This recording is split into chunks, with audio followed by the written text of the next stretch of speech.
নমস্কাৰ, মই অনন্যাই পুনৰবাৰ স্বাগতম জনাইছোঁ মোৰ অন্য এটা ব্লগলৈ আৰু আশা কৰিছোঁ আপোনালোক সকলোৱে ভালে কুশলে আছে। আজি এটা নতুন ৰেচিপি লৈ আহিছোঁ।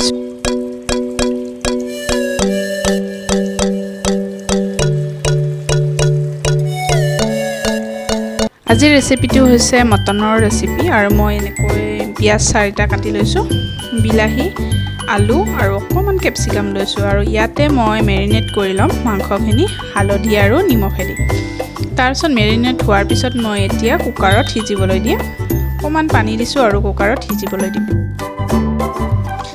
জিৰা লৈছোঁ মই অকণমান, ধনিয়া, তেজপাত দুখেলা আৰু হিং লৈছোঁ আৰু শুকান জলকীয়া। এইখিনি মই ধুনীয়াকৈ গেছত ভাজি ল'ম।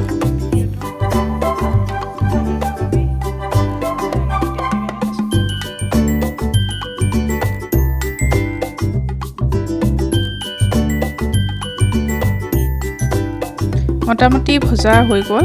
তাৰপিছত মই এইখিনি মিক্সিত গ্ৰাইণ্ড কৰি ল'ম মছলাখিনি। এতিয়া মই এয়া কেপচিকাম লৈছোঁ অকণমান, বিলাহী, আলু লৈছোঁ 4টা আৰু পিঁয়াজ কুটিখিনি মই দেখাই ল'লোঁ কি মই ইয়াতে ইনগ্ৰিডিয়েণ্ট ব্যৱহাৰ কৰিম। আৰু এয়া ধনিয়াৰ পাত লৈছোঁ, আদা নহৰু আৰু যিখিনি মছলা মই বটি লৈছিলোঁ সেইখিনি আৰু এইখিনি গৰম মছলা।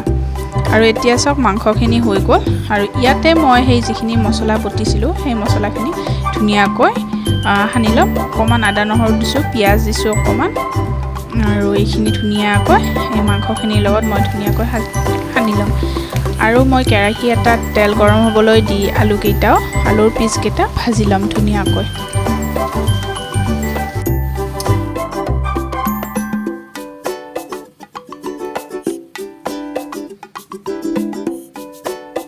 চাওক সানি লোৱা হৈ গ'ল আৰু কেৰাহীটো গৰম হ'বলৈ দি ইয়াতে মই তেজপাত দুখেলা দিছোঁ, শুকান জলকীয়া দিছোঁ আৰু যিখিনি দেখিছিলে গৰম মছলা সেইখিনি তেলত দি দিছোঁ আৰু এই আদা নহৰুৰ পেষ্ট খিনিও মই ইয়াতে তেলতে দি দিলোঁ।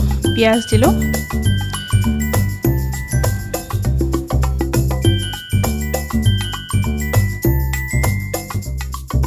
খিনি ধুনীয়াকৈ ভজা হোৱাৰ পিছত মই ইয়াতে দিম 2টা কেঁচা জলকীয়া কাটি লৈছোঁ। কেঁচা জলকীয়া নিদিলেও কথা নাই আপোনালোকে, মই এটা টেষ্ট অহাৰ বাবে কেঁচা জলকীয়াটো দিছোঁ।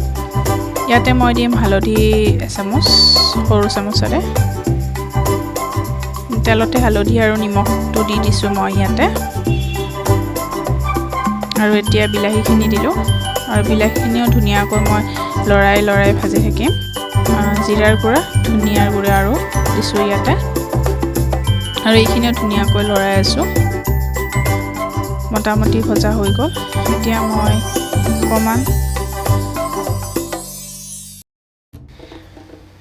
আৰু ইয়াতে কেপচিকামখিনি যে কাটি থৈছিলোঁ সেইখিনিও ইয়াতে দি দিলোঁ আৰু এতিয়া মই মেৰিনেট কৰা সিজোৱা মাংসখিনি ইয়াতে ঢালি দিলোঁ আৰু মাংসখিনিও এতিয়া ধুনীয়াকৈ মই ভাজি ল'ম।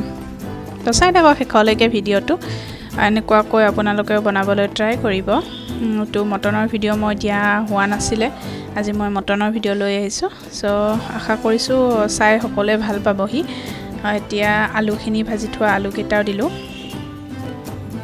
আৰু এতিয়া ধুনীয়াকৈ লৰাই মাংস সদায় ৰঙচুৱা হোৱালৈকে ভাজিব লাগে, মানে কাঢ়া বুলি কওঁ আমি। কাঢ়া হোৱালৈকে ভাজি থাকিব লাগে। যেতিয়া তেলটো নোলায় তেতিয়ালৈকে ভাজি থাকিব লাগে, তেতিয়াহে মানে মাংসটো সিজেও আৰু টেষ্টটোও বঢ়িয়া হয়।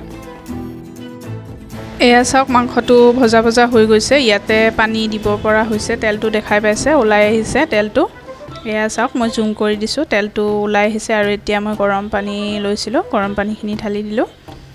এতিয়া উতলিবলৈ দিম। মাংসটো যিহেতু সিজাই লোৱা হৈছে কাৰণ মাংসটো অলৰেডি সিজি গৈছে।